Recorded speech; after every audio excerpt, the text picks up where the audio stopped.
by Billy from Glowforge. This is Nick from Glowforge. Hello. He's frantically bringing up a photo. He realized we had it on the wrong computer at the last moment. So technology, the joy right? of live television. But I was really excited to see there's like so many of you already here watching. So yeah. welcome. Is this an anomaly, or you were really into photo engraving? I think they might be really into photos. I mean, we always have a good handful of people here, but there are more. So I don't know. Maybe you guys want to. You're just really into the idea of engraving photos. I mean, me too, of course. Why not? Well, people ask all the time. We've never done a live stream about it. That's true. So yeah. maybe, excited. I mean, maybe let's start out by let's have people throw in the comments what you're interested in learning, and then as we go through, if we can kind of shift our talking points to accommodate, then we will. Yeah. Because I have an idea of what I want to share with everybody out here, but maybe I got it wrong. I'm not really sure. So let me know what you want to find out.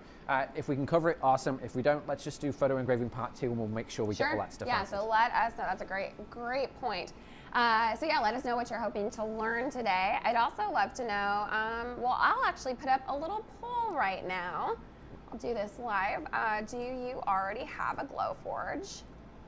And you all can let me know. Ask your community. Uh-oh. There we go. You can let me know if you already have a Glowforge and you're watching to just do prints with us and get inspiration and hang out, which is cool. Or if you're thinking about getting one soon and you're trying to get questions answered. We also have at least one Glowforge expert in chat. So if you have like a nitty-gritty question that we don't see live, you can ask it in chat and they'll get to it. So. I also wanted to mention we have a discount code today. So today today is what, Tuesday the 1st? It's February 1st. It's February 1st today. Wow. I even thought rabbit when I woke up today. I didn't say it though. I have no idea what that means. Oh, it's like good luck for the month if it's the first thing that comes out of your mouth is rabbit. Oh, wow. For every month or just February? Every month. Oh, okay, cool. I learned something today. Forget it all year.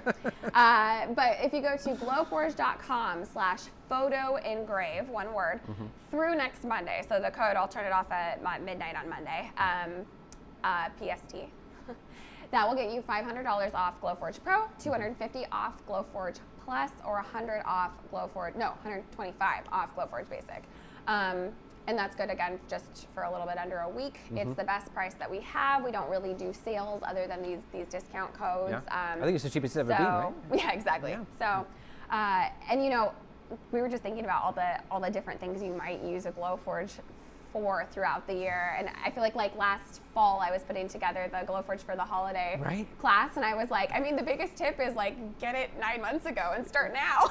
Yeah, it really is true. I don't know how long you've got, but we could start rattling off this list of all the different things that happen throughout the year that we know about. Yeah. You know, your lives are totally different, but honestly, this thing fits in everywhere. Exactly. So never a better time.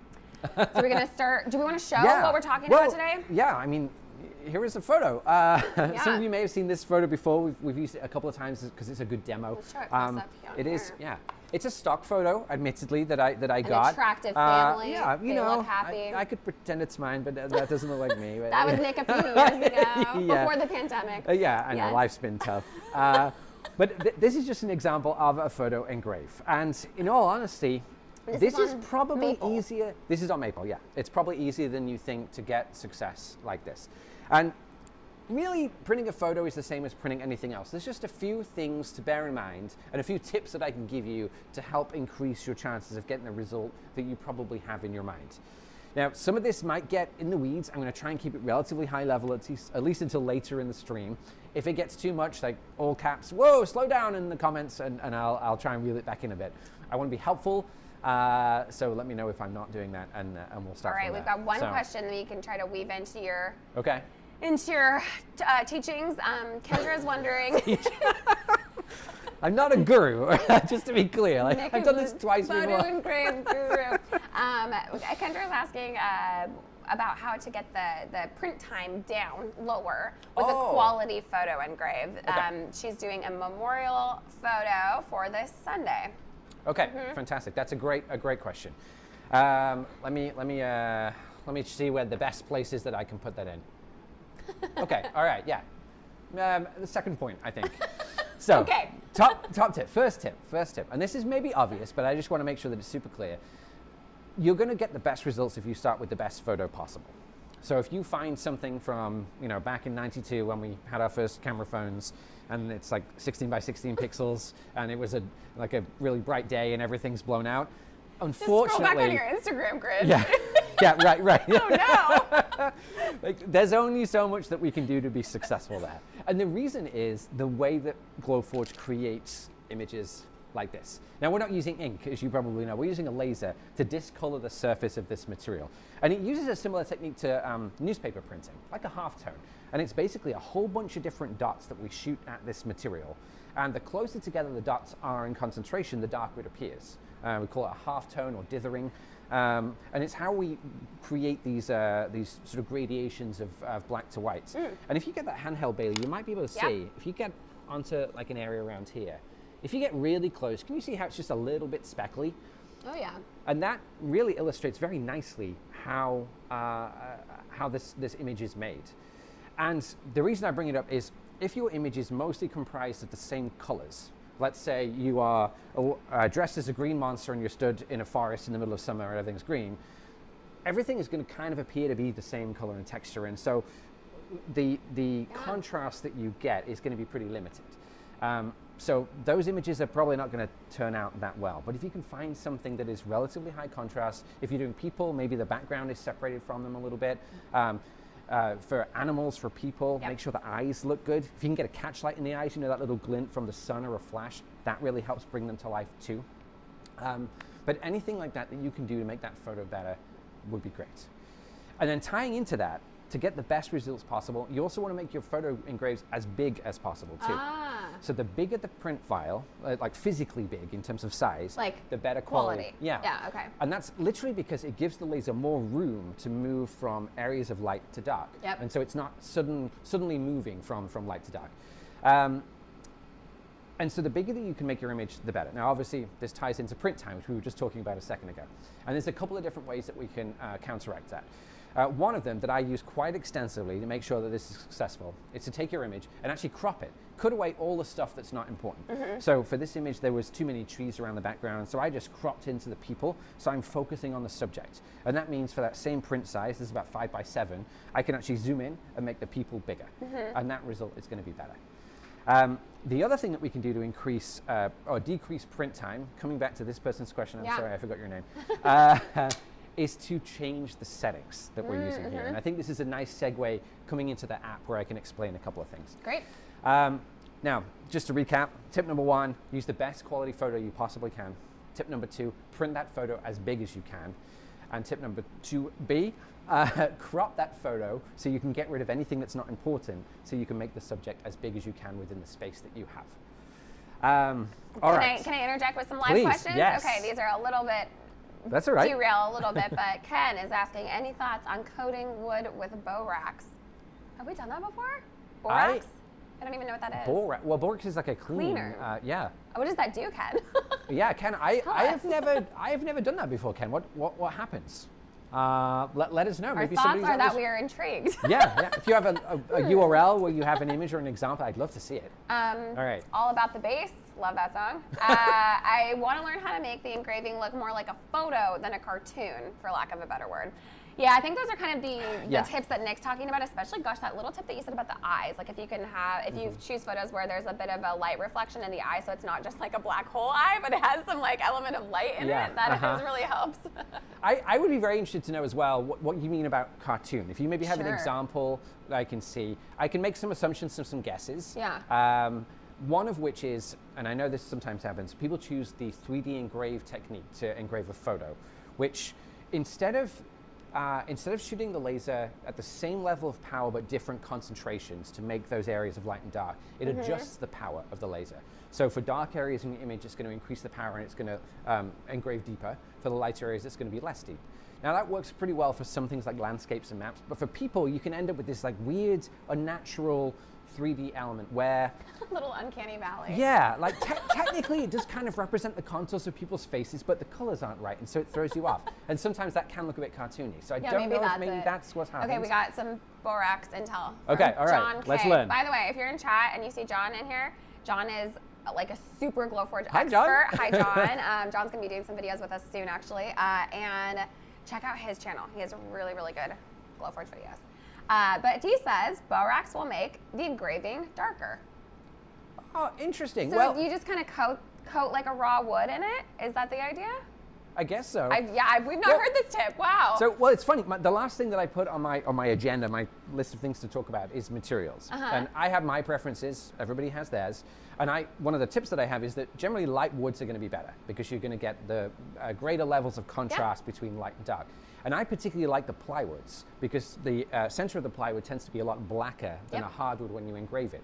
And so you get a greater level of contrast. It sounds like maybe, and I've not tried this before, so this could be photo engraving part 2 where we learn this together. You might be able to put borax on something like cherry or walnut, and then get darker. And perhaps you get a darker result so you can increase that level of contrast. That's awesome. And this is why we love the Glowforge community. I mean, oh yeah, there's other people. Rhonda and Brian are both chiming in. Everyone knows about borax. Okay, well, me and Bailey will be over here. If one of you wants to take over, this is fantastic. I love it. What are we even going to lose our jobs by asking questions? I know, yeah, well, it's great. Thank you for sharing. This is the kind of thing that we love, this coming together. Let's share what we know. I can share what I know, but you know, my experience is pretty limited. You out there have done things way beyond what I've been able to try. So this is fantastic. This is gold. I'm writing it down right now. All right, lost my train of thought for a second, but we were talking about big photos, make it as big as possible, crop, catch light for the eyes, and then I was going to go to here. Oh, we want to talk about settings and print time. Okay, all right. And the reason I want to mention this is, I'm just going to upload this photo here, is we have 2 settings available in the Glowforge app for printing. Where's my photo? Here it is. Okay. We have what we call a draft photo, and we have the HD photo engrave. And they employ 2 slightly different techniques. Now, if we're talking about getting a pretty good result straight off the bat, draft photo, to be honest, is going to be the best one. HD photo requires a lot more control, finagling, editing, tweaking of your image. Okay. And I'll explain why in just a sec. So now, Nick, did you download that photo in color and then just make it grayscale with like a super basic program or something? Okay. Yeah, that's absolutely. Step number 1. And actually, I even wrote that down and forgot or neglected to read it. There it is. Yeah. We were talking about high and low contrast and figuring out what's going to work best. If you simply open your image in something like Preview on a Mac, I'm sure Windows has a similar kind of thing, and just switch it to black and white, even on your phone, for example, that'll give you a good idea of what things are going to look like. Turn up the exposure so it looks like a 2005 MySpace photo. Yeah, there we go. Yeah, it's just hair and like under the chin shadow, and that's Nick it. and I could show you our high school photos. We're seen. That's another live stream. Yeah, those are the days. Fun memories. But if everything in that image looks kind of the same color, shade of black or gray, like chances are it's going to kind of look that way on the wood too. And you can see with this image that I've blown it up big, we have a really nice spread of white to dark. Yep. Now this image I have edited just a little bit, and if we take just a very small deviation for a second, we actually wrote a guide a really long time ago about optimizing photos for engraving. If you go to app.glowforge.com, your dashboard where you would normally print, in the right-hand side, we actually have a quick link to those articles, which are right here. And we have tips for Photoshop, tips for GIMP. Looks familiar.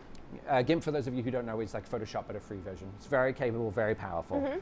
But if you don't have access to app.glowforge.com, maybe because you're not a Glowforge owner yet, don't worry. You can go to support.glowforge.com.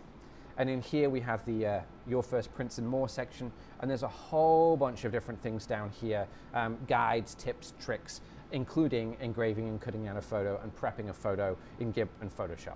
Okay, specifically within the app, Nick, they want to know the pros and cons of using pattern versus convert to dots in the settings. Yeah. Okay.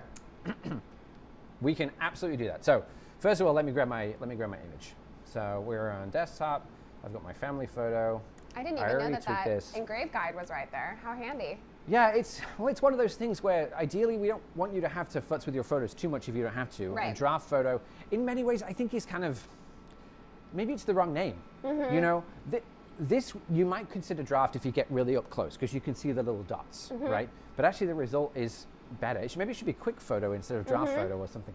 Anyway, yeah, it makes it sound like that should just be your draft board. It's supposed to be a prototype. It's supposed to be a test. Exactly. Well, that's not really maybe what it is. Yeah.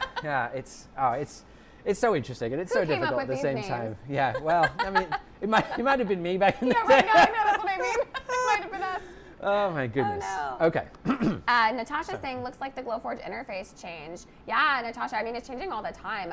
If y'all haven't been on app.glowforge.com, we've been adding a lot more, like, the design of the month, guides, things like that. So yeah, and we're trying to improve it all the time to make it better for you.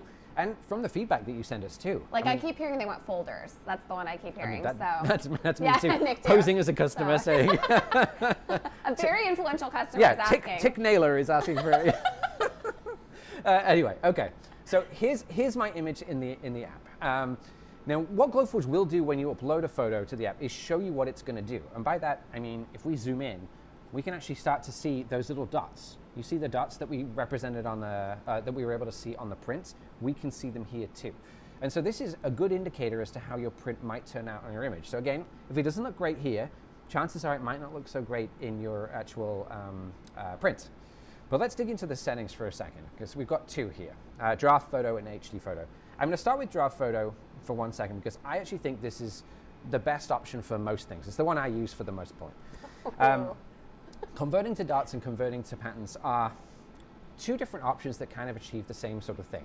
It's a different way of arranging those little laser strikes. Okay. Dots is a lot more, I would say, organic in its nature, whereas patterns is very uniform. If you were to take, for example, a gradient that goes from white to black, duplicate it, print one with dots and one with patterns, dots would seem a little bit more smooth. Patterns would be like little blocks of different arrangements of dots. And I've had people find that they work better on certain materials than others. For me personally, I've always thought dots looked best. I always go with dots. And that's why we kind of defaulted to that within the app. However, knowing that some people out there are really interested in experimenting, we wanted to leave the option open for patterns. Much like we do with a lot of these things, the first level of your settings is very simple. Draft photo, HD photo. We don't show any detail. But if you really want to get down to it, you can find it here. My personal preference is always going to be dots. I would suggest if you have time, try patterns, see if you like it best. But I think dots looks more natural because of the way that it arranges those dots. And I think if we were to zoom into here, for example, select our image, and let's change it to patterns. Does it show you? Yeah, you see, did you see how that changed? If we look at the forehead of this gentleman here, for example, you see how now it's like a series of squares? And if I go into here and change to dots, it becomes a lot smoother. Oh. You see that? It's very subtle, but it's noticeable. And I'm, you know, like I said, I just think the result is a lot more natural. Yeah. Now, draft photo. And this is coming all the way back to that first question of how do I get these things to print in a reasonable amount of time. Draft photo is set up such that this setting here, lines per inch, I know we're getting really into the weeds. I hope this is okay. I think this is what we want. I mean, if this is helpful, this is great. I just want to make sure that you are getting what you need. But lines per inch is set specifically so that the laser lines are basically sitting one on top of each other. I.e., every time we do a pass of that engrave, we're hitting the same area once, not twice, 3 times, multiple times. And that way we can guarantee that every time that laser strikes, it's going to make a nice clear dot or a mark on that surface. Okay. It also means that we're not going like this too many times, more than we need, which is what increases the print time. Yep. Now, there's a trade-off, obviously. Here, this result, if you get super close, we have those little speckles that we talked about. If you don't want that result, you can absolutely do it differently. You can use that HD photo setting. And this is where we're getting, this is where I'm, how do I say this? I think HD settings, to be honest, they'll get you a really good result if you were looking to put the work in. If you want to put the work in, it's absolutely great. I don't know if the time you generally need to make that setting work really well is worth it. If it's that much different. Yeah. But just to explain the difference here, and we're going to get into kind of like the physics of the materials for a second. Proof grade materials, or a lot of materials. I paused. It sounded like you were going to jump in. No. I'm trying to jump in with chat. All right. So they're saying, yes, this is what we want to know. Get in the weeds. Okay. But also, they're saying, how did we even get the draft photo option? Is it something that Glowforge adds when there's a picture uploaded? It's a setting. Oh, it's within there. So, but you're right. It is when a picture is uploaded, and specifically, it's when a bitmap is uploaded. There you go. It could be a photograph, but it could also be a logo that you downloaded from somewhere else. It's just that specific file type. So if the photo is like a JPEG, is that a no-no? No, JPEG is good. Oh, okay. JPEG is a bitmap. Basically, anything that's made of pixels is totally fine. So what would be, is there a file type that you would not want your photo in, like a PDF? If it was a vector image, which would be, let's say, something a little bit more cartoony, if you were to upload this without rasterizing it, there you go. Then we'd basically be looking at 15 different sets of power and speeds rather than this ability to create gradients in areas of light to dark. Okay. Does that kind of make sense? You're basically looking at, if you want draft photo, if you want the option to be available, you have to upload a bitmap. So JPEGs, PNG, GIF, that kind of thing. Okay. Something you take with your phone, that's going to work just fine. Okay. If you download something off online and it's a logo and it's saved as an SVG, that's not going to work. You're not going to have that draft photo option. So that's the key there. Hopefully that helps. But to be more direct, once you have your image selected, if you click into Engrave, draft photo is right there. It's pre-saved. It should be available for these materials. Now, I just had a thought, maybe this is what's being referred to here. When we were testing materials and figuring out what works best for photos, there were certain materials that we personally felt were terrible. They didn't do a good job of providing a nice photographic output. And so you might find that there are some materials there where the setting is missing, because we personally felt that you were at a higher chance of risking or wasting that material by using it. So that was a decision that we made to try and make you more successful. Now, if you want to try draft photo on a different material that's not there, one way that you can do this, which is really easy, load a material that does have the settings. So medium maple plywood, super easy. There you've got your Engrave setting, we've got draft photo. Hit the little arrow to expose the settings right here. Now, without making any changes, we can hit the plus button, give it a name, draft photo 2, for example, save that, and that's going to appear in your custom settings menu. And so now, if we go to, I don't know, acrylic, I think maybe acrylic doesn't have draft photos, I'm not sure. Oh no, it does have draft photos. Anyway, if it didn't, it doesn't matter, because it would now be down here in your custom setting. Nick, Jeff's asking why the default power setting is always at full, because he finds that most photo engraves look better at lower power, usually around 80. Is that just the default? We just have it at full? Yeah, and that's, for me personally, I found when we're looking at those dots, it gave the blackest mark. Yep. And this is maybe where this borax comment comes from. If your photo is mostly comprised of a lot of darker areas, then the overall look is going to seem deep and dark. And you're absolutely right, that maybe dialing that power back just a touch might work best. I found full works really good for me. You're absolutely welcome to make those changes. And you do kind of have to go on a case-by-case, photo-by-photo basis. I'm hoping that our product team at some point will use robots and software to like figure all this stuff out so we don't have to, and you don't have to, but we're not quite there yet. Maybe so, that's in there somewhere. Yeah. Kind of the opposite question, all about the base, was asking again. When I engrave photos, they look like a fine pencil sketch rather than a photo. I guess that wasn't really a question. The question was, can I send you samples or pictures, just because they're confused about why they're getting that result. Yeah, I'd love to know more about what you're trying and why it looks like that, I wonder. Yeah, I guess the first point of call would be support.glowforge.com, right? Support@glowforge.com, sorry. Yeah. Our customer service. And you can certainly send them photos. Yeah, we have a technical support system there that they can take a look at your Engrave results, and we'll try and figure out with you whether you're getting something that's expected or not. Yeah. Another really great place to look, if you're having to do this, is to go to community.glowforge.com. We at Glowforge, as you probably know, are kind of swamped supporting everybody that's out there. Sometimes you may find different types of advice from customers in the community forum. Things that, like borax, that we have not been able to try ourselves, that you may find really helpful. Especially engraving on non-proof grade materials, because we tend to only be able to offer advice on proof grade materials, because we have to limit ourselves to being experts on a finite number of things and not all the things in the world that you might put into your Glowforge, but you all can be experts on all those other things. The light pencil sketch is interesting. I mean, without seeing, it's hard to know. Yeah. One thing that I might think about is it sort of suggests, I'm thinking that maybe the image itself is not as dark as you would want it to be. Maybe. That might be the case. If that is the case and you want to try something, I can give you a little hint here. So we're going back into our settings here, and we've got our speed, we've got our power, and we've got our dots, and we've got our lines per inch. Now, all of these different things affect basically the amount of power that's applied to the surface of the material over a period of time, right? And we have our speed set to this number, we have our power set to this number. If your engraving is not dark enough, a couple of things we can do: increase the power, lower the speed. Now, power is already at maximum, so we can't do that. But what you could do is lower the speed. And what that will do is allow the laser to dwell on the material for a little bit longer, which is going to make that mark a little bit darker. Another way that you could do it is by increasing this lines per inch number. And that means that every time the laser goes like this, back and forth, it's going to hit the previous line either just a little bit or a lot, and basically continue to bury itself deeper in the material. And this is kind of where I was getting into that idea of HD photo being a tricky thing to use, because when we think about the photos here, or no, back up, sorry. The intention of HD photo was to provide an option so that you could engrave something and it would look more like a natural photo print. Yep. So rather than these speckles and dots like a newspaper print, you'd have those gradations of light to dark. Now the trouble is, and this is the tricky bit, we have a material here which has a paper coating on it. It may be standard, it may be not. It may have a proof grade finish, you know, and your materials at home may have the same thing. But as the laser starts to work its way through the material and change the color, there are very few colors that it can actually reach. It can go, you know, tickle the surface a little tiny bit and then go a little bit deeper, and it might go a little bit more brown. And then all of a sudden, it's as dark as it can go.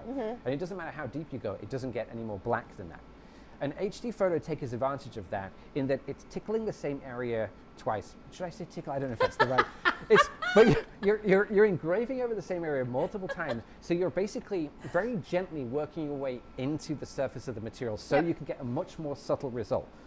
But because it's such a fine balance of turning this material from no engraving to as dark as it can go, you do have to spend a bit of time working with the photo itself. That makes sense. Yeah. So did you mean that it's a double pass always too? Yes, I think it's more than a double pass. Oh, interesting. Yeah. And it just does that automatically. You don't run it multiple times. No, it knows to do that. It's part of it. Wow, yeah, okay. It's very slow. It's multiple passes. Okay. And you know, the results are spectacular. Unfortunately, well, I say we unfortunately. can start. I'm just wondering if Barry was able to find one of them. What do we have? Is there a picture? Oh, to show off? Yeah, there was a picture I did of our CEO holding his son dressed like a lobster. Oh, he's dressed like a chef. This is a Halloween photo. Yeah. No, our CEO is dressed like a chef, and he's holding a little baby dressed like a lobster. It's so cute. Yeah. Who knows where it is? I know Dan loves when we show it off for years and years. Yeah, these are. I printed that one. Yeah, for ages ago. This was a long time ago. These are not quite what I was meaning, but this is an example of an HD engrave on a piece of maple, and you can see if we look around.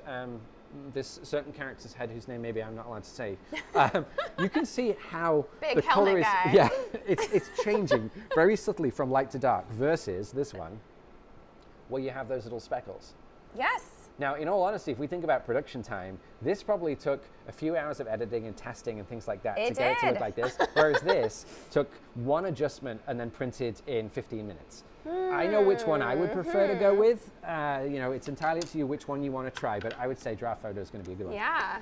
Now, dots, gradients, something. Oh, printing. Okay, this is the other tip. This is what I would say if anyone wants to try this kind of stuff as well. Photo engraving, just engraving in general, takes some time. Like, we all know that, right? So the best tip that I can offer you is take the most important part of your photo and crop it, cut it out. Literally open it in preview or something like that and cut out the bit that matters. For people, it's the face, specifically the eyes. If the eyes don't look right, it looks like you're engraving a zombie family or something like that. It's a little I've off. seen some zombie baby prints. Oh dear. Oh man, we're like, it's beautiful. And just as a callback to earlier, I don't know if you remember, I said print it as big as possible because it gives the laser more room to transition from light to dark, so you get a better quality result. Now, of course, we could take this photo and we could shrink it down so we could print it more quickly, but that affects the end result. That is not true representation of what your photo's going to be like. That's interesting. So, make the picture as big as you actually want to print it, 5x7, for example. Crop and then cut out a bit, cut out a bit that you want to test and print it at the actual size it's going to be with the final print. Yeah. And that way, you'll be able to print more quickly. You can verify what the result's going to be like, and then when you put your actual, image back in, you know what the outcome's going to be.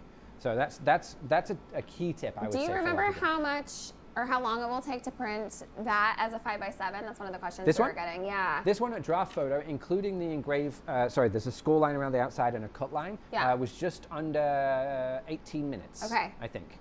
So it was relatively quick. Yeah. Yeah. You could make it a little quicker, but you know at that point you start affecting the level of brightness and contrast within the image. So, you know, we did work really hard to try and make these settings as good as we could. They're not perfect. You could maybe improve them, but yeah, about 17 minutes to make something like this. I wanted to mention, I know a bunch of you have joined since we got started and you might have missed, but we do have a discount code for today's stream. So if you are among the 43% watching that don't yet have a Glowforge, we have a poll running. You can use the code, it's the URL, glowforge.com/photoengrave for the next week, so just through next Monday night, and that'll get you $500 off Glowforge Pro, which is what we're using today. $250 off Glowforge Plus or $125 off Glowforge Basic. The Pro is our most popular and highest end model, fastest, has the pass-through slot, all those upgrades. But you can do photo engrave on all the units, just to be clear. That's yes. yeah. That setting is all that's absolutely possible. Yeah. Bailey mentioned that some people have joined. Sorry, I totally lost my train of thought trying to think about what I should say next. Sorry, no, we didn't see the lobster. We couldn't find it. We were just talking about the lobster photo. Yes, Sorry, somewhere here in the office. We definitely will have. We had it. Yeah, because it's a really good example of the level of quality. Also, that too. Yes. Yeah, it's a great example of what you can achieve. Oh, that's why I want to show it to you. It's a really good, pretty example. Not just embarrassing things. Yeah. But I was just thinking, for those of you who just joined or may have joined after we started, we're talking about photo engraving, and we're kind of getting deep and into the weeds here a little bit. I'm offering my advice based on my experience. Your experience may vary. And I'll summarize it really quickly, just for those of you who might want a bit of a recap. Step number one, or tip number one, is join these live streams, because I learned today that if you put borax on a material and engrave it, you can make your photos look darker. Learn a new thing. Which was pretty awesome. Day. I've not tried it, I've not seen it, but I think mixed with water was the other thing I heard. Okay, to make like a paste, I'm assuming, so you can apply it. Okay, wonderful. But getting around to it, for the best result, start with the best possible photo you can. This image that we have here is a stock photo, so it's pretty good quality, but modern camera phones should be fine. I would just say take it outside with good lighting if you can. Don't stand next to a really busy background if you're taking photos of people. Like, make it the best that you possibly can. Preview it in black and white, switch it on your phone or something like that if you can, and that'll give you a good indication of how it's going to look in your software. Editing can help to improve the results, and we do have a couple of guides. If you go to support.glowforge.com, you can find some guides there, or if you're already a Glowforge owner, log into app.glowforge.com, and right now, in the right-hand side, there is a link to the guides about how to optimize your photos for photo engraving like this. One thing I didn't mention, and probably my top tip, if you just want a quick edit to make your photos pop a little bit better, sharpness. If you increase the sharpness to the point where it looks a little unnatural as a photograph on a screen, that tends to give a good result. Oh, that's really good. Yeah. It's an easy one to do. You can do it straight in your phone. I don't know the technical details around it, but it seems to effectively produce a crisper outline around details, probably because of some math that happens and the way it moves the pixels around. But I find that's the best quick edit that you can do. Sharpness, bump it up to the top, and you'll be good. Bigger is always better. So the bigger you can print your print, the better level of detail you're going to get. And if you have a photo that has a bunch of stuff that's not important, trees, something like that, crop it out, get your subjects in the center, and print those as big as possible. And test print the important bits. Don't just scale this down and make a tiny version and print that, because that's not going to be representative of what the actual results. It's going to look different. Instead, cut out the important bit and print that bit full size, so the same size as it's going to be in your final print, and take a look at the outcome. It'll save you some time, and it will set your expectations correctly. That's such a good tip. That's really good. There's nothing worse than waiting 2 hours till it gets to the face, and then I have done that so many times, and it is so frustrating. It really Hopefully not 2 hours. Yes. Well. We're getting some more questions coming in. Okay. Some of them are a little technical. Let's see. Okay, so question for you. When I have my grayscale on very power, the example shows the photo. If I switch it over to the convert to dots, the example switches to a solid blue, question mark? Okay, so you've got a solid blue right now. To a solid blue. I'm not sure what you mean by that. Do you mean that the photo in blue like we're showing right now, or do you mean like a blue square that is not a photo? That's PNW Pines and Needles. Maybe you can give us more. Yeah, interesting. More detail there. I'm not sure. Yeah, I'm not entirely sure. I mean, what we're seeing here should be representative of what the laser is doing. That might suggest to me that there is some part of the image that the laser is going to treat the same. So it's basically applying like the same amount of power and speed across the entire image, making it look like a blue square. Without seeing the file itself, it's kind of hard to know exactly what's happening there. That would be my guess. Yeah, I just tried it here. It doesn't seem to be happening on my screen, but I'm not denying that it's not happening to you. Because of course our customer success team is able to, with your permission, go back and look at your logs and see what's happening with the file that you've uploaded and how the printer is processing it. So. And you may have found a bug, in which case thank you, and please share that with us so we can fix it for you and for others. Piece pouches. Can you get into doing an example, start to finish, maybe this is part 2, of a random photo that's not so perfect, and how to manipulate it to balance the dark and light? So they want more of the editing stuff, I'm thinking. We were chatting about that before this, actually. We'd already kind of prepped a few things, but maybe next time when we do part 2, we'll like take a selfie at the beginning, We'll show you what it might be like to print it. Maybe we'll do two. We won't edit one, and we'll go through. We'll edit the other one. Print both side by side, so you can kind of look and see. In fact, like printing a selfie live. That could be a fun one. Yeah. Like yeah, Nick was playing around with this earlier. I don't know if this really helps very much. Well, no. Well, you can see what I'm looking at. It doesn't really help to illustrate my point, but these are all draft photos. Here is an experiment that I was doing, just trying to speed things up a little bit. But you can see by speeding things up, we're applying less power over the same period of time. So it's just that's kind dark. of that pencil drawing effect that you were talking about. Maybe that's what happened there. Maybe it was too fast. Yeah. That one turned out okay. These are just straight from my phone. Yeah, you can see he's standing right here. Yeah, right. But they're also really small. The bigger they are, the better they're going to be. Yeah, but we could do that. That seems like a great suggestion. And maybe we do like a person and a landscape. Maybe I shouldn't get ahead of myself, actually. Okay, Jeff says, if you engrave the same photo on a Glowforge Basic and a Glowforge Pro, using the default draft photo settings, would it produce the same results since the Pro has a 45-watt laser versus a 40-watt on the Basic? Ooh, wow. Yeah. So technical. I think, yes, I think it should. I think what the 45-watt does is allow the laser to go faster. So I think it could take longer to achieve the same results, but they should look the same.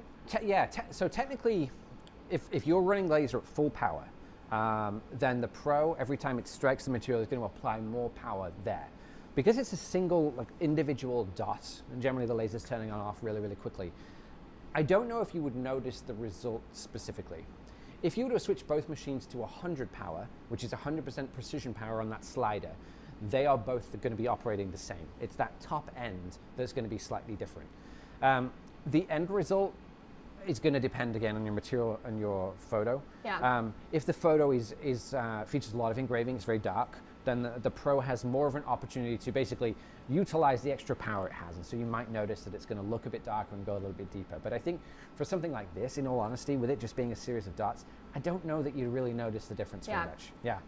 Now, I haven't tested it. I don't want to promise that's the case, but I think that's what you would expect. Yeah, we're getting a lot of people saying they'd love to see the editing process. Okay. And a little more info from that one user, PNW Pines and Needles. So about the blue. Yep. So they have a circular photo, and on very power, they can see the photo in blue. I assume how we could. Yeah. And then when I switch to convert to dots, it just turns into a solid blue circle. I mean, that sounds like perhaps a bug. That doesn't sound like something that's supposed to happen. No, I agree. I can't replicate it here with my photo that I have right now. So I think next step, unfortunately, is for us to see that photo. This looks like this family's on Dateline. Like it's like they were a happy family. Boom. It's Sorry, so you should be getting the Dateline effect, and if you're not, then something's It's actually wrong. a really great segue into a tip that I was thinking about sharing, and that is Not Dateline? if we show, well, no, not Dateline. If we show this right now, what we're looking at is effectively an inverted image. Everything that's black is white, and vice versa. Some materials, acrylic is a good one. When you engrave it, it actually appears to get lighter rather than darker. If that's the case, when you engrave it, your picture looks like this. Well, it looks crazy. It's not what you want at all. To counteract that, open that photograph in something like Preview on your Mac or some imaging software on your Windows computer, and just invert the image. Upload it, and then when you engrave it, the result will look like a more natural photo on the material. That makes perfect sense. Metals, I think, are the same. I'm pretty sure they, depending on the color you start with, appear to get lighter rather than darker. So yeah, inverting might be something that you have to do if your image looks a little off. Like maybe that's what it is. Yeah. Okay. All right. What else? I've never seen so many questions. This is so fun. Yeah, it's interesting because we're always wondering what level of detail people are interested in. Yeah. It sounds like a lot. Well, okay, we've had over 130 people vote in the poll. Okay. And we've got 58% Glowforge owners watching right now and 42% not yet Glowforge owners. So that's a pretty like 50-50 a nice split. mix. That's great. Yeah, which is really fun. I love having owners here. Yeah. Jeff is just saying for the future episode on the editing process, we'd love to see tips on prepping photos for engraving on clear acrylic. Wow, Jeff, you're in our brain. Okay. Yeah. All right. Yeah. That'd be great. And for acrylic, we invert it and make it grayscale. Yep. Very power or convert to tots? Question mark.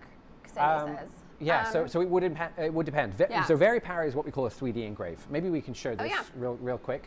And maybe this one. These three. Yeah. So. Not that one. Well, I mean, we Sorry, could. I said three and then said three things or two things. It's the same kind of thing. Yeah. But basically, these have taken a bitmap image, so similar kind of thing to your photo. But instead of changing the concentration of dots, where the laser is striking the material to give an idea of dark to light, it's increasing or decreasing the power. So it's literally like carving into the material. And you use what's called a depth map to create this. They're not necessarily super easy to make. You can do really simple ones, such as I use them to engrave like fish scales for grips on things that I'm creating. Might be a handle on a carry case or something like that.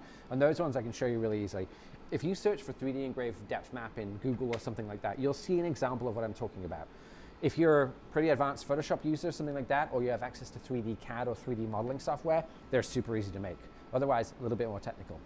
But the reason I mention it is with acrylic, because it is a thicker material and a transparent material, you could engrave from the back forwards. Yep. So effectively put your material in upside down and then flip it over, and you would see within the material kind of a relief effect. Yep. That looks kind of cool. Sometimes it works better than others. I have definitely seen it work pretty well. Like this, for example, this Jamaica map, because it's a 3D relief. Maybe if I just show this real quick. The frame, by the way, is part of the print. So this is one piece of wood. Yeah. It's pretty mind-blowing, really. The same with the compass that's there. Yeah. But yeah, you can see the level of detail, if I can get it to focus. Yeah, that's in that print. But yeah, you see how this is kind of a three-dimensional thing? If we engrave that into the back of a piece of 1/4" acrylic from the front, you probably get this cool like 3D relief effect. Yeah. The trouble is, and this is where we're getting into like the photo, the technique of photo engraving and the way that material responds to the laser. As soon as you hit that acrylic, it tends to turn the same color. So unless your different depths are exaggerated, they'll often kind of merge into one sort of blob. And so the result might not be quite what you're looking for. It's possible, not super easy, but we should try it. If you're interested in knowing, let's give it a go. 3D engrave is something we've thought about doing live, but one thing is it can be really, really like time intensive. Like this is like an all day print to do something like this, and then you would also need to like rinse it off and stuff like that. Because there's some dedication required to do something like that. But we could certainly do a simple example. Maybe we integrate it like into the grips, like you're talking about, things like that. Yeah, that's straightforward to do. Wow, this has been so fun. Yeah, people are saying they'd love to see that. They love the texture. Okay. So fun. All right, great.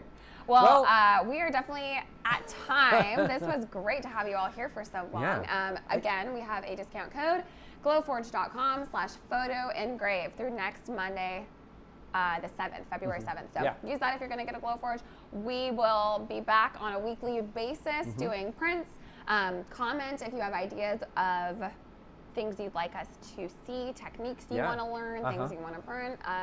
We're always filling up our calendars. And let us know what we can improve too. We're trying to be helpful to you. If some of this was not good, then do let us know. Don't make jokes about Dateline, like Daily Not Funny.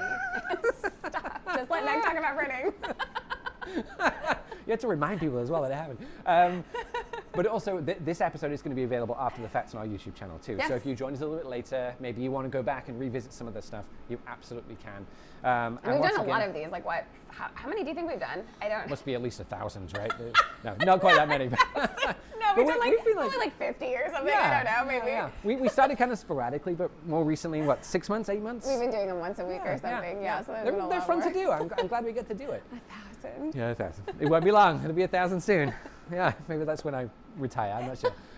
Okay, anyway, out of the vet, let us know how we did. Let us know what you want to see. Thank you so much for joining us. Thank you for your interaction. Thank you for the borax tip too. We'll be trying that out.